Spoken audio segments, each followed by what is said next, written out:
Hey, what's up, guys? I'm back, same day. Here's another video for you. In this video, I'm going to talk about some vaping safety and just basic tricks. Now, I know a lot of people cover this, but I have some different things that a lot of people don't consider. So not just about safety, not about just this, but I'm going to just cover everything that I literally know about vaping. Now let's start off here with, some pros and cons and some different things. So, pros, yes, vaping is healthier and safer than cigarettes. That's a fact. And I know there's some different things going on within the vape community as of, like the FDA and, all different other companies trying to attack it. Now let me tell you something right here, guys. If you were watching this video, I have some facts here, okay? Your e-juice that you vape is not, I repeat, there is not one brand of e-juice that is FDA approved. Okay? No. Here's my argument here. If they do not regulate the e-juice, then why do they have any right at all to be against vaping? If they don't regulate it, if they don't regulate the e-juice, they don't regulate the coils, they don't regulate the fucking devices, why would they have a right to go against it? That's my opinion. Okay? And I know a lot of people will agree with me. And a lot of people think that vape juice is FDA approved. It's not. Okay? Now, yeah, there's some different circumstances with this and this and this and this, right? But within the point of different laws too, I also completely disagree, because there's different states where the smoking age is 19. There's different ages where the smoking age is 18. There's different states where the smoking age is 21. Okay, now when I talk about smoking age, nicotine, to be honest, let me tell you guys something here too. Nicotine itself actually is not addictive. What is addictive is the release of dopamine. Everybody already knows this. I'm not gonna really do a whole big argument on that, but I'm just gonna say here, if you are a smoker and you went to vaping or any of that, and you're, scared of different things going on within the vape community, trust me, nothing's gonna happen. I guarantee you guys, in the next 5 years, vaping is actually gonna be a lot more stronger. Okay, vaping has saved thousands of lives. They've even done studies that over, over the years of vaping, there was multiple people that the tar in their lungs from cigarettes was actually just completely fading away because you were not getting carcinogens. Now, the only time that you would ever get carcinogens is when your coil goes bad. Please, guys, just a little side note, please change your coils at least every 3 weeks, depending on how much you vape. Okay? The average vapor goes through about 120 ml to about 200 ml of e-juice every month. Okay? I don't even go through that much, to be honest. But on coils, you should be replacing your coils at the absolute max at least every 3 weeks. Now, for me, I'm terrible about it. I probably will go 6 weeks, maybe even more. Because I don't know, it's just me. And honestly, I don't even taste it. I don't taste it until it's completely burnt. It's just me. But that's another health and safety thing, that you should probably just change your coils every 3 weeks. Just have some spares laying around. They're like $4 or $3, or some of them are even like $1, And also, whatchamacallit? Speaking of coils, okay, this is for the people that use RDA. Now, I'm actually a pretty big fan of RDA. I do have an RDA setup, but I'm not really into it that much right now. Anyway, when you're using RDAs, there are different kinds of pins. There is a flat pin. Now, what I mean by pin, let me show you guys this real quick.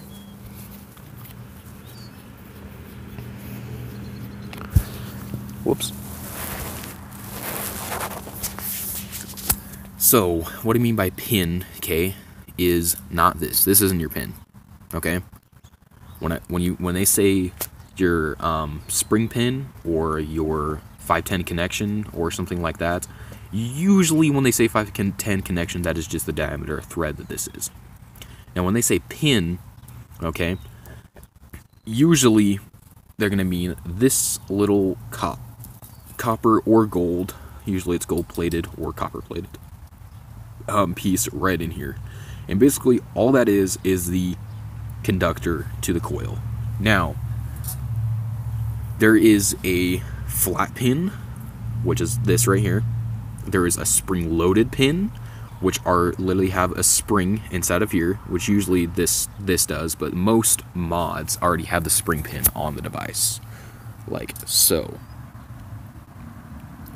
like that, down in there. Now, if you actually take a little nail and press down on it, what that does is it springs back up and it puts pressure and it makes sure that that electrical connection is constantly going to be there.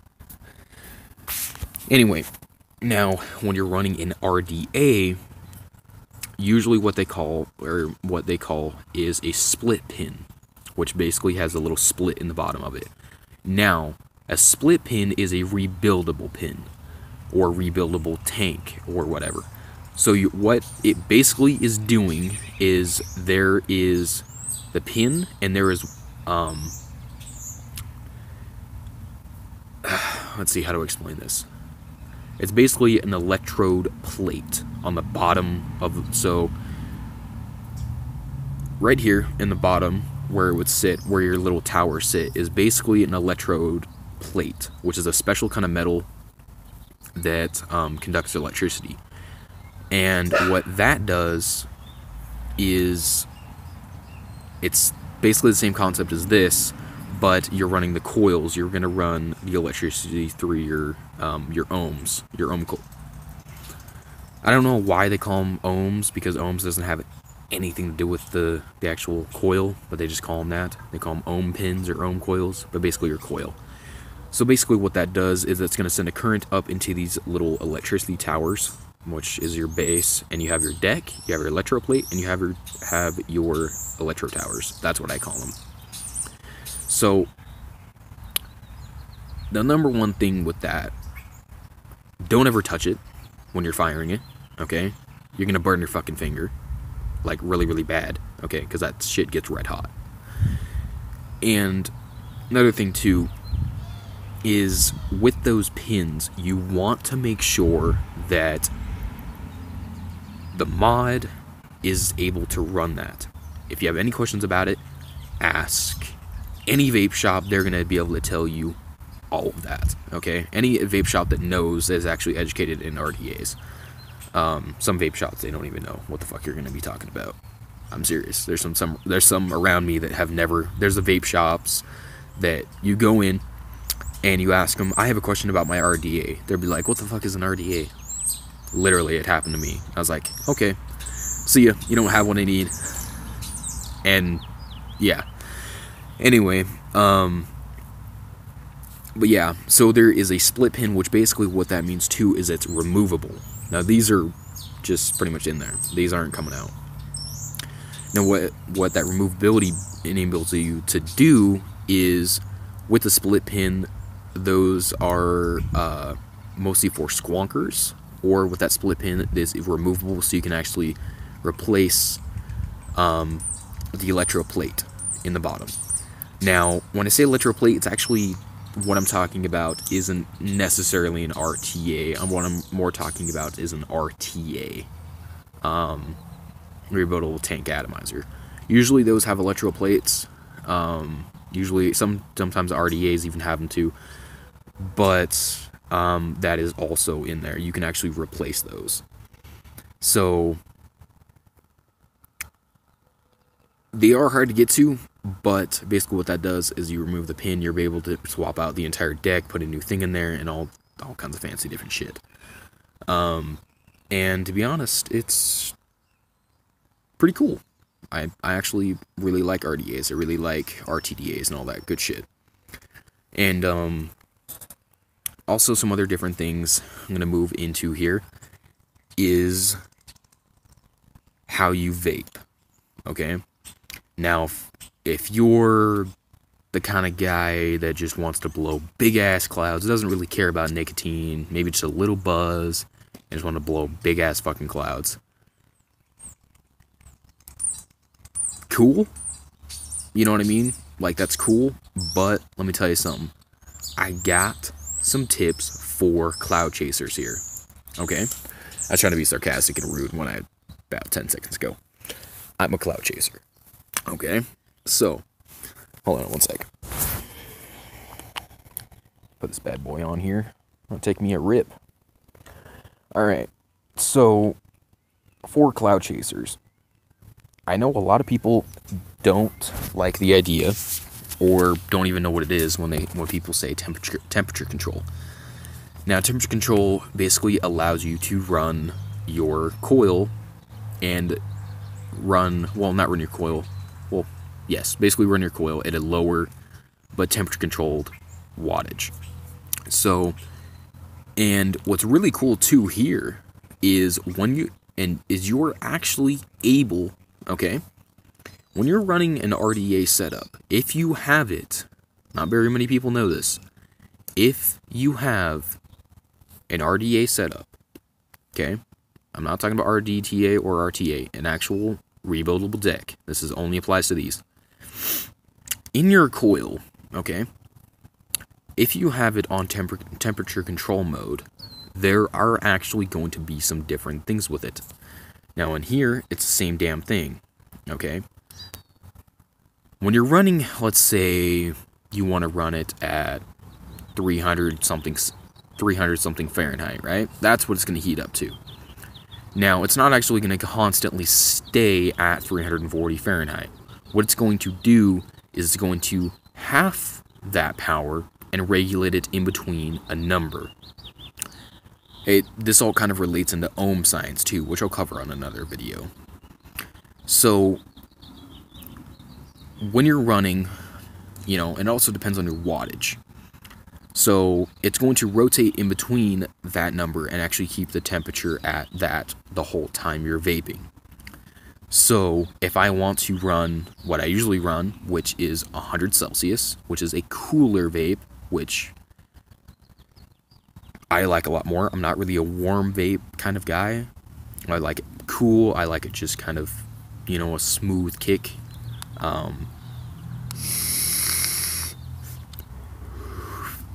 Anyway, so when you're running that, it's going to be in between those different nodes and those different wattages. Now for wattage, you want to run, okay, I know it's going to sound weird, but I'll try to explain this as best as I can. So if I'm running 100 Celsius, I want to run a higher wattage, okay? Now why that is because it's going to knock it down to a certain volt, okay? Now, when you have, let's see, it at, on Fahrenheit, you want a lower wattage, because the hotter it is, the more power you're going to run through it, obviously, but on a lower wattage, you don't need that much power to be able to get it up to Fahrenheit and run the different nodes back and forth, like I was saying. Now, if you notice on your mod, let me show you guys here. 1, 2, 3, 4. Damn it. Alright, 1, 2, 3. 1, 2, 3. I'm going to show you an example of exactly what I'm talking about. So, if I am at 600 Fahrenheit, you see the number change back to 200. Basically what that is doing, and I'm running at 50 watts. So if I go 600 Fahrenheit, stainless steel, okay, at 50 watts.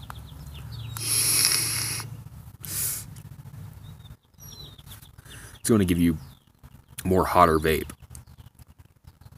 Got a little bit of spit back from that, actually. Ouch. Okay. Now, like I said, what's that doing is it's evening out the temperature, because in these little units, it's practically impossible, okay, to constantly regulate a wattage going that fast within under 10 seconds. It's just not really practical. So that's why they have regulation program in there where it's going to stay at a certain thing. So also it has to do with your wattage too. So if you're running 120 watts, you're going to be able to do 400 Fahrenheit. So why it jumps down to 200 is because I'm only at 50 watts. So if you run a higher wattage on a Celsius on a cooler vape, it's going to regulate better. Now, better than Fahrenheit. Now why I say that is when you're running on Celsius, you're running a cooler vape, that's actually going to save you juice, going to save you coils, and even save your battery by about probably 6 to 7%, depending. Now, when you're running Fahrenheit and you want a big cloud, you may notice that the hotter temperatures are going to give you better flavor. Now, what that is doing is it's burning your juice faster. It is basically sucking it up and burning it as fast as it possibly can when you're in Fahrenheit temperature control mode, which gives you better flavor and gives you a little bit better clouds. Now, especially with the Gene chip, which is the fastest firing chip out there right now, temperature control is pretty fucking damn good, okay? Let me tell you something. To the people that don't use temperature control, I don't have anything against it, but I strongly recommend it. That tune around with it and really get into it. Now, you guys heard me mention earlier, I'm going to talk about CVT and CCT. Now, CCT stands for constant controllable timing, okay? Now, what that is every second you can have a different wattage, okay? And now, CVT is constant variable timing. Now, CVT, variable and controllable, okay? So, constant controllable timing means you can put it exactly how you want it, okay? Now, variable means you can't quite control it, but it's variable in between certain aspects. Now, here's the difference. CCT is wattage mode. You're going to have every second, okay? So, let's say 1 second hit, 20 watts. When it reaches the 2 second mark, 40 watts. And you can go up in any increments you want. Now, that's in wattage mode. Now, CVT, controllable variable timing, is in temperature control mode. Now, this is where you can do some really cool shit, especially with an RDA. So if you want to, you could have the wattage go at a high wattage of, let's say, 60 watts, and you want it to tone down over each second, and so you don't waste battery or something like that. Now, CVT in temperature control mode is one of the coolest things I've ever used. Not very many mods actually offer it, but there is some different ways you can do it. Basically, jailbreak your mod. I'm being completely serious. That's not a joke. Literally jailbreak your mod and put different software on it that has CVT, or even take a line of code and just put it onto there. Now, that's not illegal, but if you try to sell it, then it is, okay? Anyway, so with that controllable variable timing, this mod does not have it, but it does have temperature control mode. And there's some different things you can do. What I mean by jailbreaking and putting it onto your mod is just any mod that doesn't have it. Like, if I really wanted to, I could put a bunch of different software onto this if I really wanted to. Hell, if I wanted to, I could probably program a movie onto this. No, I'm kidding. It's a waste of time. People would do it, though. People, like, actually have loaded, like, Android or different programs onto a mod, which I think is just a complete waste of time, but okay, you know. Anyway, but in all, pretty much that's it. Okay, sorry. That's all. Now,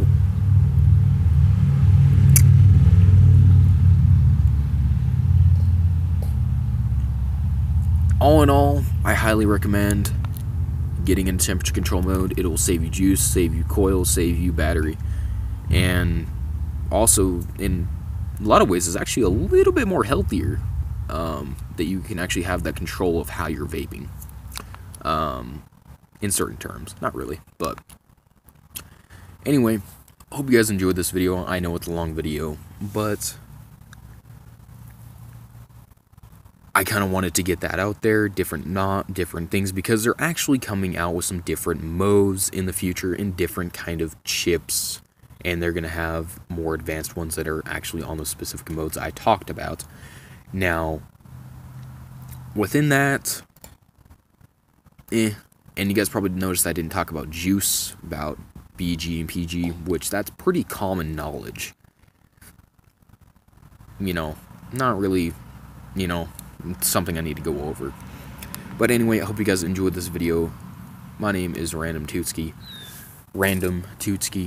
and I'll have some more videos coming soon. Peace. Please like and subscribe. Definitely help out my channel. I have pretty low on subscribers, but a lot of people actually know me aside from YouTube. Peace.